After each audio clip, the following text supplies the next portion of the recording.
ماہ رمضان میں اللہ تبارک و تعالی روزانہ 10 لاکھ بندے کو جہنم سے آزاد کرتا ہے، ان کی مغفرت کرتا ہے۔ کن لوگوں کو؟ اللہ اکبر، جن پر جہنم کا عذاب واجب ہو چکا ہے۔ اللہ اکبر، یہ 10 لاکھ لوگ۔ اور پھر فرمایا افطار کے وقت اللہ تبارک و تعالی اپنے 60,000 بندوں کی مغفرت فرماتا ہے۔ اور جب جمعہ کا دن آتا ہے ہر لمحے میں اللہ تعالیٰ 10 لاکھ بندوں کو جہنم سے آزاد کرتا ہے۔ اور جب جمعہ کی آخری گھڑی آتی ہے ماہ رمضان شریف کے اندر تو 24 گھنٹے میں جتنوں کو بخشا گیا ہے ان کی تعداد کے برابر اللہ اپنے بندوں کی مغفرت فرماتا ہے۔ میری قوم کے جوانوں، ماہ رمضان شریف کو کرکٹ کا مہینہ نہ بناؤ۔ رات رات بھر لوگ کرکٹ کھیلتے ہیں اور دن بھر سوتے پڑے رہتے ہیں، یہ مغفرت کا مہینہ ہے۔ اب تو لوگ جو ہے سیریل دیکھتے ہیں، اب تو لوگ موبائل میں گیم کھیلتے ہیں۔ روزہ رکھو، اللہ کے رسول صلی اللہ علیہ وسلم فرماتے ہیں ماہ رمضان کا ایک روزہ اگر کوئی جان بوجھ کے چھوڑ دے پوری زندگی روزہ رکھتا رہے، ماہ رمضان کے ایک روزے کے برابر نہیں ہو سکتا۔ اور فرمایا عام دنوں کے 1000 روزے اس سے افضل ماہ رمضان کا ایک روزہ ہے۔ اور میرے آقا روزے کی فضیلت بیان کرتے ہیں، ہر عبادت کا صلہ نیکی ہے یا جنت ہے۔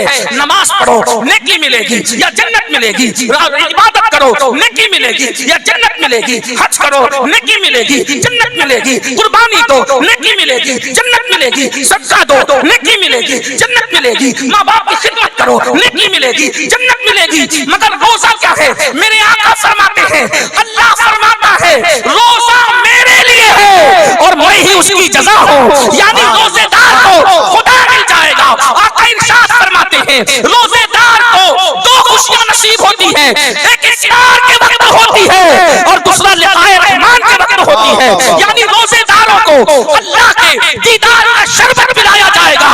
افطار کے وقت تو تم ٹھنڈے ٹھنڈے شربت پیتے ہو، مگر جب رحمان کے دیدار کا جب شربت پلایا جائے گا اس وقت کیسے مزے آئیں گے۔ ارے اندازہ تو کرو، جب اس کا محبوب اتنا خوبصورت ہے تو ایسے محبوب کو بنانے والے خدا کے حسن کا عالم کیا ہوگا، اس کے جلال کا عالم کیا ہوگا۔ نعرہ تکبیر، نعرہ رسالت، حضور سید امین القادری صاحب اپنے خدا کا دیدار کرو گے، اپنے مولا کا دیدار کرو گے۔ اور ایک بات میں عرض کروں، قربان جائیں، اللہ اکبر، خدا کے حسن کا عالم کیا ہوگا، کیا مزے آئیں گے۔ صحابہ نے کہا آقا ہم اپنے اللہ کو کیسے دیکھیں گے؟ میرے آقا فرماتے ہیں جیسے تم چاند کو دیکھتے ہو ویسے تم اپنے خدا کا دیدار کرو گے۔ اللہ اکبر، اس لیے روزہ رکھو۔ کچھ لوگ بہانہ کرتے ہیں، مولانا کام پہ جانا ہوتا ہے، ڈیوٹی پہ جانا ہوتا ہے، یہ کرنا ہوتا ہے وہ کرنا ہوتا ہے، اس لیے میں روزہ نہیں رکھ پاتا۔ بہانہ نہ کرو، روزہ رکھ کر کے دیکھو۔ ایک بات میں آپ کو بتاؤں، میرے آقا فرماتے ہیں روزہ رکھو اور صحت مند ہو جاؤ۔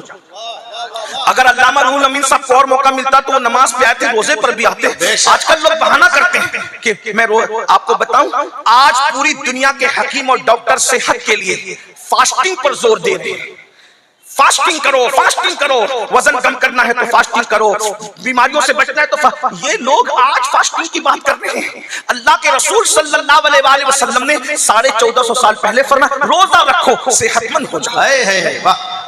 آج ہم لوگ جو ہیں کھا کر مریض ہیں اور ہمارے اسلاف بھوکے رہ کر صحت مند تھے۔ آج 60-70 سال کی عمر میں لوگ قبرستان میں چلے جاتے، مر جاتے ہیں کھا کھا کر، اور ہمارے اسلاف روزے سے رہتے تھے اور 90 سال تک 100 سال تک ان کی عمریں کتنی لمبی لمبی ہوتی تھی۔ سرکار بدی الدین زندہ شاہ مدار کی عمر کے بارے میں دیکھیے، سینکڑوں سال کی عمر ہوئی۔ شاہ منور الہ آبادی کی عمر سینکڑوں سال کی ہوئی۔ اسی طریقے سے ہمارے اسلاف عمر دراز ہوتے تھے۔ اگر عمر میں درازی چاہتے ہو تو روزوں کو لازم پکڑو۔ اور میں تو آپ کو ایک مشورہ دیتا ہوں، صحت مند رہنا ہے تو رمضان شریف کے روزوں کے علاوہ مہینے کے 3 روزے بھی اپنے اوپر لازم کرو۔ ایام 20 کے روزے، 13, 14 اور 15 چاند کی تاریخ کے روزے، اللہ کے رسول اس کو سفر میں بھی ترک نہیں کرتے تھے۔ آپ یہ روزوں کو لازم کر کے دیکھیں، اس کی برکت آپ کو ملے گی۔ اللہ کے رسول صلی اللہ علیہ وآلہ وسلم فرماتے ہیں ایام 20 کے روزے رکھنے والوں کے چہرے قیامت کے دن ایسے چمکیں گے جیسے 14ویں رات کا چاند چمکتا ہے۔ میرے بھائیوں رمضان شریف آ رہا ہے، رمضان شریف کا فائدہ اٹھا لو۔ اور آپ کو پتا ہے اللہ تعالیٰ، ابھی آپ نے علماء سے سنا ہوگا شب برات میں اللہ کہتا ہے مجھ سے روزی مانگو، مجھ سے دعائیں کر لو، مجھ سے مغفرت۔ یہ شب برات ایک شب برات نہیں، اللہ کے رسول علیہ السلام فرماتے رمضان شریف کی ہر رات میں